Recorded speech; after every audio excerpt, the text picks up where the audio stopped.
जय गुरु जी, शुक्राना गुरु जी। गुरु जी के चरणों में कोटि-कोटि प्रणाम। गुरु जी की प्यारी-प्यारी संगत को जय गुरु जी। संगत जी, आइए सबसे पहले गुरु महाराज जी का प्यारा सा मंत्र जाप करेंगे। आप भी कीजिए। ओम नमः शिवाय, शिव जी सदा सहाय। ओम नमः शिवाय, गुरु जी सदा सहाय।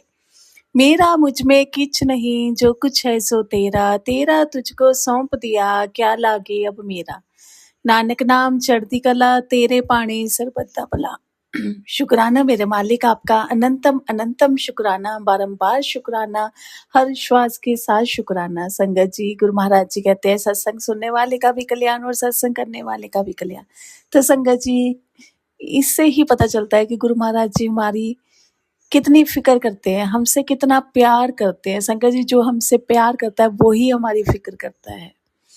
तो संगत जी, ये गुरु महाराज जी का तो देखो, हम जितना शुक्राना करें उतना कम है कि साक्षात रब हमसे कितना प्यार करते हैं, हमें अपने चरणों में लगा के रखा हुआ है, हमारे अंग संग सहाय हैं। तो संगत जी, हर पल मालिक का शुक्राना करो, हर पल गुरु महाराज जी का शुक्राना करो। संगत जी, गुरु महाराज जी कहते हैं कि जब मैं तुम्हारा हाथ पकड़ लेता हूँ तो तुम्हारी जिंदगी में कुछ भी कोइंसिडेंस नहीं होता। मैं सब कुछ प्रैक्टिकल करता हूँ। तो संगत जी, जो जो भी होता है ना हमारी लाइफ में, जो कार्य होते हैं, जो अगर कोई थोड़ा बहुत कष्ट आता है, तो संगत जी सब गुरु महाराज जी की रजा में चल रहा होता है, क्योंकि मालिक को पता है आगे क्या होना है। उन्होंने हमारी सब प्लानिंग करके रखी हुई है। संगत जी, उनके पास सब अरेंजमेंट है, बस हमें क्या करना है, हमें अपने मालिक पे विश्वास करना है। तो संगत जी, आज का सत्संग बहुत बहुत हर सत्संग जो होता है वो बहुत ब्लेस्ड होता है, लेकिन संगत जी आज का सत्संग जो है, इसमें गुरु महाराज जी आज आपको ये सुनवा रहे हैं कि गुरु महाराज जी ने मुझे साक्षात बड़े मंदिर में दर्शन दिए। संगत जी, मैंने एक सत्संग में पहले भी शेयर किया कि जब मैं पुराने सत्संग सुनती थी, गुरु महाराज जी हर पल हमारे अंग संग हैं, जब गुरु महाराज जी चोले में थे, तो मैं ये सोचती थी कि गुरु महाराज जी इनको कितना कुछ बताते हैं, इनके पास्ट के बारे में बता देते हैं, बहुत कुछ बताते हैं, तो इनको ये नहीं पता चलता था कि ये कोई दिव्य शक्ति है। तो संगत जी, जब गुरु महाराज जी ने भी मुझे ऐसे दर्शन दिए, तो संगत जी गुरु महाराज जी क्या करते हैं, गुरु महाराज जी संगत जी उस टाइम हमें बिल्कुल ब्लैंक कर देते हैं। वो हमारा एक तरह से बुद्धि पे पर्दा डाल देते हैं। संगत जी, हमें सच में समझ नहीं आता, वो बाद में धीरे धीरे मालिक ही समझाते हैं। संगत जी, हमारे पास ऐसी बुद्धि नहीं है। संगत जी, मैं तो गुरु महाराज जी को कहती हूँ कि गुरु महाराज जी, मैं तो बुद्धि ही नहीं अच्छी हूँ, क्योंकि अगर हम अपनी बुद्धि चलाएंगे तो हम अपना सर्वनाश ही करेंगे। बहुत बढ़िया है मालिक, अगर हमारे पास बुद्धि नहीं है, कोई बात नहीं, शुक्राना है, क्योंकि हमारी जिंदगी की जो गाड़ी है वो तो गुरु महाराज जी के हाथों में है। हमारी जिंदगी की गाड़ी तो गुरु महाराज जी चला रहे, तो हमें क्यों टेंशन लेनी है। ऐसे टेंशन फ्री होके लाइफ को एंजॉय करो, जो हो रहा है वो बस गुरु महाराज जी की रजा में राजी रहो, सब कुछ करने वाले वो है, तो क्यों टेंशन लेनी। तो संगत जी, सबसे पहले गुरु महाराज जी की आज्ञा का पालन करते हुए गुरु महाराज जी का शुक्राना सत्संग करेंगे, ध्यान से सुनिए। तो संगत जी, जैसे मैंने आपको गुरु महाराज जी ने पहले भी आपके साथ शेयर करवाया कि 11 अप्रैल को गुरु महाराज जी ने बड़े मंदिर में बुलाया क्या, गुरु महाराज जी साक्षात लेके गए। तो संगत जी, वहीं पे गुरु महाराज जी ने फिर से बोला कि 13 अप्रैल को भी आना है। तो संगत जी, सब संगत को पता होगा कि जब बड़ा कुछ इवेंट होता है, तो जो है जो फार्म हाउस बने हुए हैं, वहीं पे सब जोड़ा घर बन जाते हैं, वहाँ पे सारे अरेंजमेंट किए होते हैं, तो संगत को वहाँ पे बैठाते हैं, फिर ऐसे लेके जाते हैं। तो संगत जी, मैं अपनी फ्रेंड के साथ पहली बार गुरु महाराज जी मुझे लेके गए बड़े मंदिर, उन्हीं के साथ फिर दोबारा गुरु महाराज जी ने मुझे बुलाया, क्योंकि संगत जी अब देखो गुरु महाराज जी की प्लानिंग। संगत जी, जैसे ही हम गए बहुत अच्छे दर्शन हुए, ये सत्संग शेयर किया हुआ है सब, लेकिन उस टाइम देखो संगत जी, वही मैं कहती हूँ, गुरु महाराज जी बुलवाते हैं कि संगत जी, हम अपनी मर्जी से सत्संग शेयर नहीं कर सकते। कभी ये मत सोचो कि ये सत्संग है, इसमें मेरे लिए कोई आंसर नहीं है, ये इसमें तो मेरे लिए कुछ था ही नहीं। संगत जी, हमें नहीं पता कि वो सत्संग सुनवा के गुरु महाराज जी हमें क्या बता रहे हैं, क्या हिंट दे रहे हैं, क्या समझा रहे हैं। क्या पता हमारी लाइफ में आके वो कुछ ऐसा कुछ होने वाला हो, वो पहले ही हमें अलर्ट कर रहे हैं या पहले ही हमें मैसेज दे रहे हैं। तो संगत जी, उस टाइम गुरु महाराज जी ने ये हुक्म ही नहीं दिया कि मैं ये शेयर करूं, क्योंकि मालिक ही शेयर करवाते हैं। फिर मालिक ने हुक्म दिया कि अब मेरी संगत के साथ शेयर कर। तो मालिक के हुक्म की आज्ञा का पालन करते हुए गुरु महाराज जी का फिर से दिल से शुक्राना, हर पल शुक्राना। तो संगत जी, जब हम वापस दर्शन किए, बैसाखी थी उस दिन 13 अप्रैल को, सबको पता है बैसाखी होती है और गुरु महाराज जी बहुत धूमधाम से बैसाखी मनाते हैं। तो संगत जी, जब सब दर्शन हो गए, दोपहर का टाइम था, हम जब वापस वहां पे जा रहे थे फार्म हाउस की तरफ जहाँ पे हमारे जोड़े थे, तो संगत जी जाते जाते रास्ते में देखो संगत जी, गुरु महाराज जी कहते हैं ना कि मेरी प्लानिंग क्या है आप नहीं जान सकते। संगत जी, जैसे हम फार्म हाउस के गेट के पास पहुंचे ना, तो जो मेरी फ्रेंड थी ना संगत जी, उसको पता नहीं एकदम से चक्कर आने लग गए। वो कह रही मेरा ना बहुत दिल घबराने लग गया। तो संगत जी जैसे तैसे करके हिम्मत कर करके गुरु महाराज जी ने जहां तक उसको लेके जाना था, गुरु महाराज जी उसको लेके आए।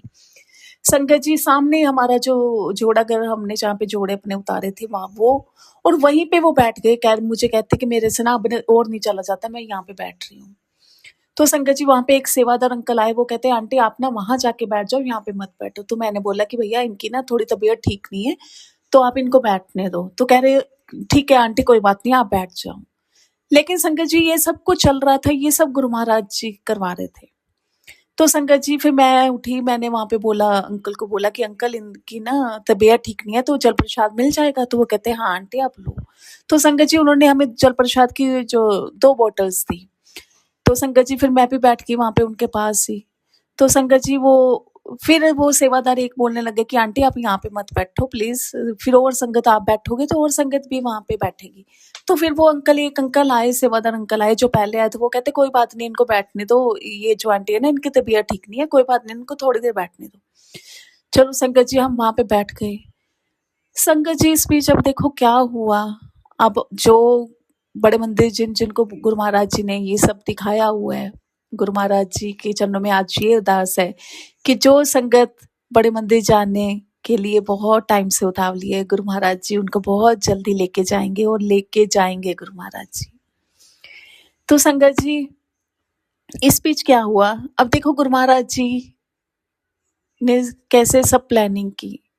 संगत जी, सब सेवादार, कोई संगत से कुछ बात कर रहा है, कोई आपस में बातें कर रहे हैं। संगत जी, चारों साइड से जो स्टॉल लगे हुए हैं, और चारों हर एक स्टॉल पे 2-2 3-3 सेवादार। सबको पता है कि कितना अच्छा वहां पे अरेंजमेंट होता है। तो संगत जी, उन सब के बीच में हमारे गुरु महाराज जी खड़े हैं। संगत जी, उन्होंने व्हाइट कुर्ता पजामा पहना हुआ, बिल्कुल गुरु महाराज जी, बिल्कुल। लेकिन उस टाइम गुरु महाराज जी मेरी आंखों पे पर्दा डाल दी। मैं समझ ही नहीं पाई कि मेरा रब खड़ा है। और मैं आंटी को कहती हूँ, मैंने कहा आंटी देखना, और उनकी बैग थी हमारी तरफ। मैं आंटी को कहती हूँ, अपनी फ्रेंड को बोलती हूँ, मैंने कहा दीदी देखना, ये बिल्कुल गुरु जी जैसे लग रहे हैं। और संगत जी, जैसे उन्होंने मुझे रिप्लाई किया, मैं समझ गई कि इनको नहीं, या तो इनको दिखे नहीं। उस टाइम मुझे ये लगा कि इनको नहीं समझ में आया। उन्होंने बोला कि हाँ, लेकिन जैसे उनका रिप्लाई था ना, वो मैं उस टाइम गुरु महाराज जी ने ये मुझे समझा दिया, लेकिन मैं नहीं समझी कि मैं सिर्फ तेरे को ही दर्शन देने आया। संगत जी, मैं फिर घर आ गई। वो थोड़ी देर बाद वो आंटी ठीक हो गई, और संगत जी मैंने जब देखा वहां पे कोई भी नहीं।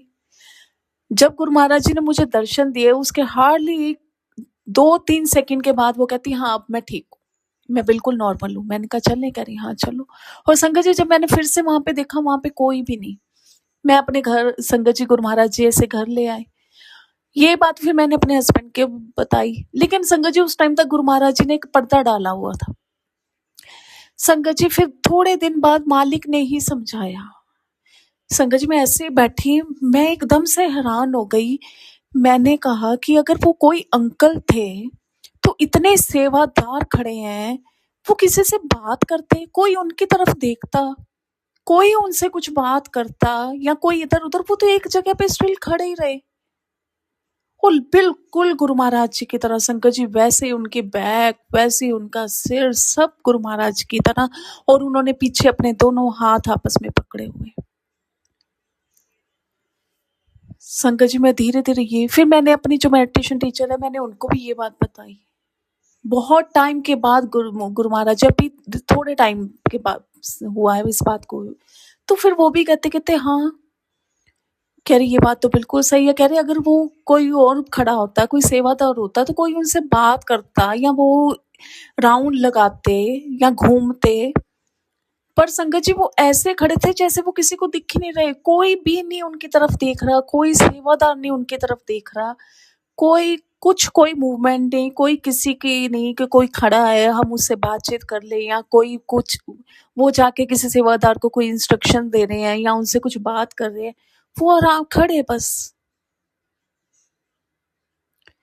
संगत जी फिर मुझे थोड़े टाइम बाद मुझे गुरु महाराज जी ने ही बताया कि वो मैं था, मैं आया था साक्षात तुझे दर्शन देने। तो संगत जी ये हमारे गुरु महाराज जी हैं। गुरु महाराज जी देखो हर बार कहते हैं, कहलवाते हैं, हमें सुनवाते हैं कि जो मेरी प्लानिंग है ना वो तुम नहीं जान सकते। संगत जी देखो ये गुरु महाराज जी की प्लानिंग कि वो मेरी फ्रेंड बिल्कुल ठीक, इतनी एक्साइटेड कि गुरु जी के जा रहे हैं, खुश, जैसे हम कितने खुश होके जाते हैं ना कि आज हम अपने मायके जा रहे हैं, गुरु जी से मिलेंगे, गुरु जी को देखेंगे, उन्होंने कौन सा चोला पहना है, उनको निहारेंगे, बैठेंगे वहां पे, कितनी एक्साइटमेंट होती है संगत जी। जाते जाते सारा मन ऐसे जैसे एक पंछी नहीं संगत जी इधर उधर अपने पंख फैलाता जब आजाद होता है, वैसे खुशी होती है। और देखो संगत जी वापस में एकदम से बिल्कुल अच्छे से, इतने अच्छे हम बात करें कि कितने अच्छे गुरु महाराज जी ने दर्शन दिए, यही बातें करे, और एकदम से इंस्टेंट जिसको बोलते हैं ना, एकदम से उनकी तबीयत खराब हो गई, एकदम से वो कह रहे कि मुझे चक्कर आ रहा है, मैं अब आगे नहीं चल सकती। देखो संगत जी गुरु महाराज जी की प्लानिंग की, गुरु महाराज जी ने वो जगह डिसाइड की हुई थी, गुरु महाराज जी ने वहां पे बिठाया, सेवादारों को बोल दिया कि इनको कोई नहीं उठाएगा, और वहां पे गुरु महाराज जी ने मुझे दर्शन दिए, और फिर गुरु महाराज जी ने उस बात पे पर्दा डाल दिया। थोड़े टाइम के बाद गुरु महाराज जी ने ही वो बात बताई कि वो मैं था, साक्षात मैं आया था तुझे दर्शन देने। तो संगत जी कुछ लोग कहते हैं कि भगवान कभी भी नहीं आते दर्शन देने, लेकिन संगत जी मेरे पर्सनल एक्सपीरियंसेस जो मालिक ने मुझे करवाए हैं, हमारे गुरु महाराज जी आते हैं, हमारे गुरु महाराज जी साक्षात आते हैं संगत जी।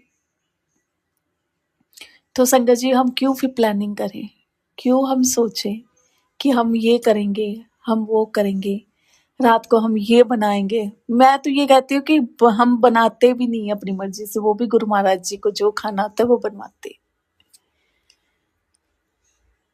कई बार आपने भी देखा होगा, फैमिली का एक मेंबर कहता है कि आज ये सब्जी खानी है, दूसरा भी बोल देता है ये खानी है, तीसरा कहता है कि अरे मेरा भी मन यही कर रहा था। वो उस दिन मालिक का हुक्म था कि आज आपको यही खाना है। तो शंकर जी जब सब कुछ गुरु महाराज जी के हाथों में है तो सब चिंता छोड़ दो। देखो कहते हैं एक साखी में है कि भगवान ने जन्म भी हम भगवान की इच्छा से लेते हैं, मृत्यु भी भगवान की इच्छा से होती है, ना जन्म हमारे हाथ में है ना मरण हमारे हाथ में। तो संगत जी फिर हम कैसे सोच लेते हैं जो हमारे लाइफ का बीच का चल रहा है पार्ट वो हमारे हिसाब से हो, क्यों फिर वो हमारे हिसाब से हो।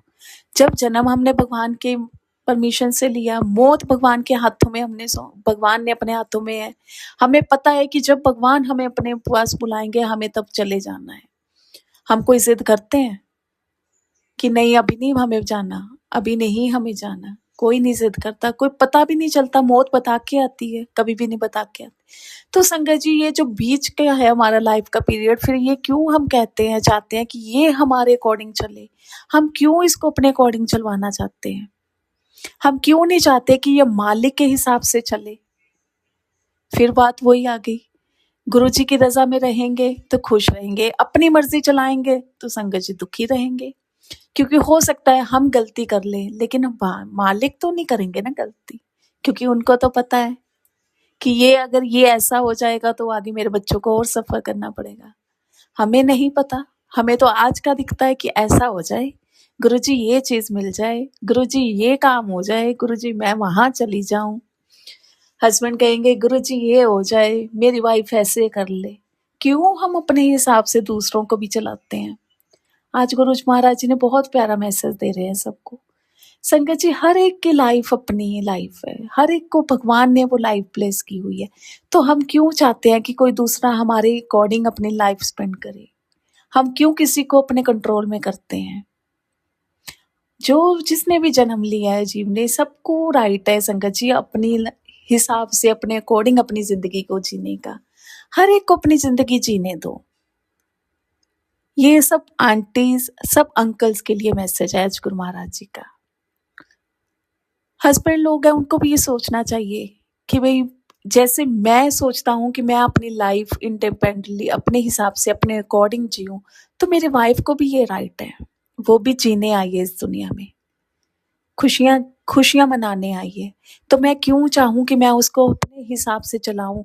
जैसे मैं चाहता हूँ वो वैसे चले, मेरे हिसाब से आए, मेरे हिसाब से जाए। जब मैं उसको परमिशन दूँ वो जाए, जब मेरी परमिशन हो वो तब अपने मायके जाए, अपने फ्रेंड्स के साथ घूमने जाए। जो टाइम मैं फिक्स कर दूँ कि इस टाइम तुझे घर वापस आना ही आना है, बाय हुक बाय रुक उसको वहाँ पे वापस आना ही पड़े। क्यों वो अपने जो एंजॉय, उसको भगवान ने वो टाइम दिया एंजॉय करने का, आपके कारण वो उसको बीच में स्टॉप करके आए। और आंटीज के लिए, लेडीज के लिए भी ये मैसेज है गुरु महाराज जी का। बहुत सी ऐसी लेडीज भी हैं जो चाहती हैं कि जो हस्बैंड है वो हमारे अकॉर्डिंग चले, हम उनको अपनी मुट्ठी में बंद करके रखें। क्यों? वाई? आप अपने ऊपर सोचो, आप अपने ऊपर ये रूल्स करो ना, लागू करो, इनको अपने ऊपर अप्लाई करो। आप किसी के कंट्रोल में रह के खुश रह लोगे? तो फिर आप ये क्यों चाहती हो कि आप जहाँ कहो हस्बैंड वहीं पे चल पड़े, जहाँ पे आप कहो वो वहाँ पे ना जाए? माना गलतियां होती हैं, सबसे गलतियां होती हैं, लेकिन अच्छा इंसान संगत जी वो होता है जो अपनी गलती से कोई ना कोई लेसन सीखता है, सबक सीखता है और उसको रिपीट नहीं करता। फिर भगवान भी हमसे खुश होते हैं कि ये मेरा अच्छा बच्चा है, ये मेरा अच्छा बेटा है। हस्बैंड को भी राइट है कि वो भी, जैसे हम चाहती हैं कि हम अपने फ्रेंड्स के साथ डे स्पेंड करें, आउटिंग पे जाएं, हस्बैंड को भी राइट है वो भी अपने फ्रेंड्स के साथ जाएं घूमने, अपने फ्रेंड्स के साथ डिनर पे जाएं। बस संगत जी, एक चीज की जो गुरु महाराज जी कहते हैं, एक चीज का बेशक हमेशा ध्यान रखना है कि एक दायरा बना के रखो, एक लिमिट बना के रखो। ये नहीं कि अगर घर से बाहर गई हैं तो पीछे से घर की कोई टेंशन ही नहीं है। अपनी सारी जो रिस्पॉन्सिबिलिटी आपकी वो अपनी सारी निभा के जाओ। एक टाइम की लिमिट रखो कि नहीं, मुझे इतने बजे तक अपने घर वापस आना आना है। बेशक हस्बैंड आपके ना रोके, आप बेशक आप 10 बजे आ जाओ तो वो आपको कुछ ना कहे, लेकिन आपकी अपनी भी कुछ एक रिस्पॉन्सिबिलिटी होनी चाहिए। आप एक टाइम एक बनाओ, बता के जाओ घर में कि मैं इस टाइम तक हम वापस आ जाएंगे, और बीच में कॉल करो एक दो बार अपने हस्बैंड को, बच्चों को, घर में बड़े हैं उनसे बातचीत करो, उनसे पूछो कि आपने टाइम से दवा ली, खाया पिया। संगत जी, ऐसे क्या होता है, छोटी छोटी बातों से ना रिश्ते जो है वो अच्छे बनते हैं, सुलझते हैं, उलझते नहीं हैं। अब हम लेडीज सोचे कि हम तो घर से बाहर चलेगी बस, अब हम अपनी लाइफ, ये हमारी लाइफ है, तो हमारी लाइफ तो हमारा परिवार भी है ना। जो मालिक ने हमें वो सेवा बख्शी है, तो हम उस सेवा को भी तो नहीं ना छोड़ सकते। ठीक है, आप अपनी पूरी रिस्पॉन्सिबिलिटी, आप ब्रेकफास्ट बना के आ रहे हो, ठीक है, कुछ लाइट बना लो, पोहा बना लो, खिचड़ी बना दो, दलिया बना दो। और कई बार क्या होता है कि चलो हस्बैंड ये भी कहते हैं कि हम कोई बात नहीं, हम अरेंजमेंट कर लेंगे, अरेंज कर लेंगे, तो वो भी बहुत अच्छी बात है। उसमें भी उनका भी शुक्राना करो, गुरु महाराज जी का भी शुक्राना करो कि गुरु महाराज जी ने हमें कितनी बड़ी ब्लेसिंग्स दी हैं। लेकिन अगर हम बीच बीच में संगत जी उनको फोन करेंगे तो उनको भी तो अच्छा लगेगा ना। अगर हम अपने इन लॉज को भी फोन करेंगे, उनसे भी पूछेंगे कि मम्मी आपने कुछ खाया, चाय ली, खाना खाया, दवाई ली, तो संगत जी उनको कितना अच्छा लगेगा ना कि ये बाहर भी गई है लेकिन फिर भी इसको हमारा कितना ध्यान है, फिक्र है हमारी। और हस्बैंड की भी ये रिस्पॉन्सिबिलिटी बनती है कि जब वो अपने फ्रेंड्स के साथ कहीं जा रहे हैं तो घर में पहले प्रॉपर देखो कि आपके घर में सारा कुछ है, घर में सामान पड़ा है, दूध है, सब्जी है, राशन है, जो आपकी, जो घर वालों की रिक्वायरमेंट है, सब कुछ घर में अरेंज है। नहीं है तो वो पहले आप अपना पूरा अरेंजमेंट करके जाओ। ये नहीं कि आप बस अपना केयरलेस होके अपने फ्रेंड्स के साथ घूमने चले गए, पीछे से घर में घर वाले परेशान हो रहे हैं। एक एक चीज के लिए कभी ऑनलाइन ऑर्डर करना पड़ रहा है, कभी जाना पड़ रहा है। बीच बीच में आप अपने घर में अपनी फैमिली मेंबर्स को फ़ोन करो, स्पेशली अपनी वाइफ को फ़ोन करो भी आप कुछ खाया, बच्चों को खिलाया, मम्मी पापा को दिया। इस संगत जी छोटी छोटी चीज़ों से ना प्यार बढ़ता है। ये नहीं है कि हस्बैंड अगर बाहर गए तो लेडीज कुछ खा नहीं पाएंगे, कुछ कर नहीं पाएंगी। ये क्या होता है, इससे अच्छा लगता है कि हाँ भाई, वो बाहर भी है लेकिन फिर भी उसको हमारा ध्यान है। लेडीज अगर सब अपनी रिस्पॉन्सिबिलिटी पूरी करके जाएंगी तो हस्बैंड को भी अच्छा लगेगा कि हाँ घर से गई है लेकिन फिर भी हमारा लिए सारे अरेंजमेंट करके गई है। तो संगत जी इससे क्या है, सेकंड टाइम भी जब आप जाओगे ना, आपके घर वाले आपको खुशी खुशी भेजेंगे, खुशी खुशी आपको जाने देंगे, क्योंकि उनको पता है कि ये एक तो एक अपने लिमिट में है, लिमिट क्रॉस नहीं करेगी। जो इसको टाइम का पता है ये अपने टाइम पे घर पे आएगी, और ठीक है अगर लेट भी हो गई है तो हमें इन्फॉर्म करेगी। ये नहीं कि आपके फोन पे फोन बज रहे हैं, आपको कोई होश ही नहीं है, आप मस्त अपनी दुनिया में अपने फ्रेंड्स के साथ। गुरु महाराज जी कहते हैं कि जब आप सब चीजों को लेके चलते हो ना, अपनी हर जिम्मेवारी समझते हो, हर चीज को समझते हो, तो मैं आपको फिर ब्लेसिंग्स से ब्लेसिंग्स देता हूँ। ये जो मैसेज है ना, सब हस्बैंड, सब आंटीज और सब अंकल्स के लिए है। ये किसी पर्टिकुलर इंसान के लिए नहीं है। ये नहीं कि ये सिर्फ अंकल के लिए ही है, क्योंकि ये जरूरी नहीं होता कि हर बार लड़के ही गलत हो, और ये भी जरूरी नहीं होता कि हर बार बहुएं ही गलत हो। अपने घर में सब कुछ मैनेज करके चलो, हस्बैंड में, वाइफ में और अपनी मदर में बैलेंस बना के चलो। और लेडीज के लिए भी ये मैसेज है गुरु महाराज जी का कि मायके और ससुराल में एक बैलेंस बना के चलो। ससुराल की बात को कभी मायके में मत बताओ, घर की बात को घर में रखो। कोई उसका कोई फायदा नहीं है संगत जी, उससे घर खराब होते हैं संगत जी, घर बर्बाद होते हैं। देखो आज कितना प्यारा मैसेज गुरु महाराज जी ने भेजा है, जिससे मैरिड लाइफ में जो 85% जो दुख है ना, वो तो ऐसे ही रिमूव हो जाएंगे, ऐसे ही भाग जाएंगे, छू मंतर हो जाएंगे। क्योंकि संगत जी अंडरस्टैंडिंग होनी चाहिए, ट्रस्ट होना चाहिए, विश्वास जो है ना, विश्वास सुख का सार है। जो हस्बैंड है उसको अपने वाइफ पे ट्रस्ट करना चाहिए, और वाइफ को अपने हस्बैंड पे ट्रस्ट करना चाहिए। और सबसे बड़ी बात है कि एक दूसरे का विश्वास बनाए रखना बहुत जरूरी है। विश्वास बनाना जरूरी है। जब हम अपना विश्वास बनाएंगे किसी को अपना, हम उसको ये शो करेंगे कि हाँ भाई मैं तेरे साथ कोई धोखा नहीं कर रहा, तो संगत जी धीरे धीरे उसका विश्वास हमारे पे बनेगा। विश्वास बनाना पड़ता है,